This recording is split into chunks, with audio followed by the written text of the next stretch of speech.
Salve, salve galera, tudo bem com vocês? Eu espero que sim. Vocês já ouviram falar do IDH? Muitas vezes a gente ouve falar na escola, no jornal, mas o que é isso? Vamos tentar entender? Vem comigo. O IDH ele foi criado pela PNUD, que é o Programa das Nações Unidas para o Desenvolvimento. Qual que é a ideia dele? É contrapor a ideia de que tudo se baseia em economia ou PIB, por exemplo, né? Nem sempre a economia ela pode resumir um crescimento ou melhoria social para um determinado povo. E é por isso que o IDH ele leva três coisas em consideração, além da renda, claramente. Mas é um dado um pouco diferente do PIB, simplesmente. Leva a saúde e a educação, além da renda, como eu já disse.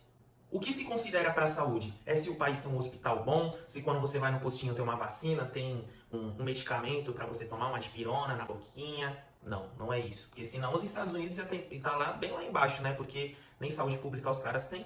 O que é levado em consideração para a saúde é a expectativa de vida. Ou seja, a média que as pessoas têm de esperança de viver, né? Então, por exemplo, no caso do Brasil, atualmente a nossa média é de 75 anos e meio.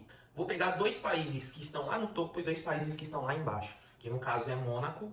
Mônaco é um território, um reino, né, que fica no sul da França e tem 38 mil pessoas, ou seja, muito menos do que muitas cidades no Brasil. E é uma população que é muito rica, que tem muito dinheiro. Então isso acaba fazendo com que eles tenham mais qualidade de vida, claramente, né? Lá eles podem viver 87 anos. É o país atualmente que tem a maior expectativa de vida. Ali em cima também a gente tem o Japão, que as pessoas têm uma expectativa de vida de 85 anos. Mas o Japão já tem 123 milhões de pessoas. E os países com as menores expectativas de vida é Eswatini, que é conhecido também como Suazilândia, onde as pessoas elas podem viver apenas 42 anos. E é um país de 1 milhão, um pouquinho mais de 1 milhão de pessoas. Eswatini é um país bem pequeno que fica dentro do território da África do Sul. Assim como outro país também que está lá na lanterninha, que é Lesoto. É um outro país que está dentro do território da África do Sul. Lesoto tem 2,3 milhões de pessoas e a média de vida lá é por volta de 44 anos.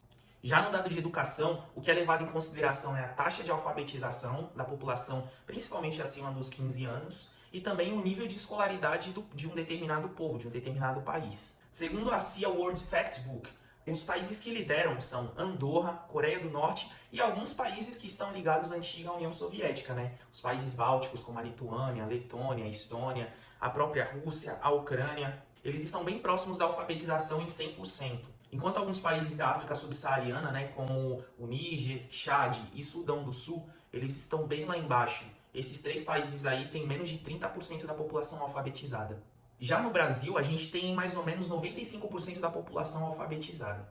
Já a renda, que é medida pelo Produto Interno Bruto, né, mais conhecido como PIB, que é tudo aquilo que o país produz, independente de quem seja, uma microempresa ou uma empresa milionária multinacional. O dado do PIB ele pode enganar porque muitas vezes a gente olha para o PIB do país e parece, nossa, tem muito dinheiro. Mas às vezes esse muito dinheiro ele está na mão de poucas pessoas, que é a tal da desigualdade social. E isso acaba dando uma ilusão de que aquele país está sendo desenvolvido, quando na real ele está sendo concentrado, esse dinheiro, na mão de poucas pessoas.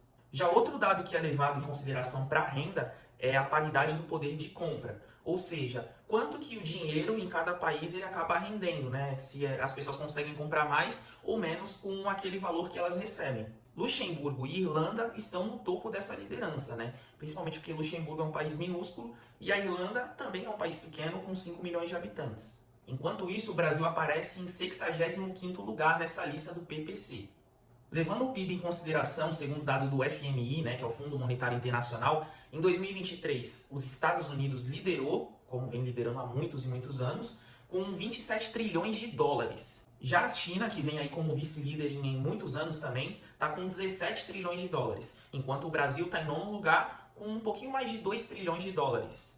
Para concluir, tudo isso que eu acabei de falar é levado em conta para medir o IDH, que ele vai de 0 quando é a situação pior que existe, e o 1 é quando você está no paraíso, quando a situação está perfeita. Ou seja, a gente não tem nenhum caso de 0 e também nenhum caso de 1. Segundo o dado de 2001, se a gente levar em consideração o top 3, seria formado por Suíça, Noruega e Islândia, 3 países europeus.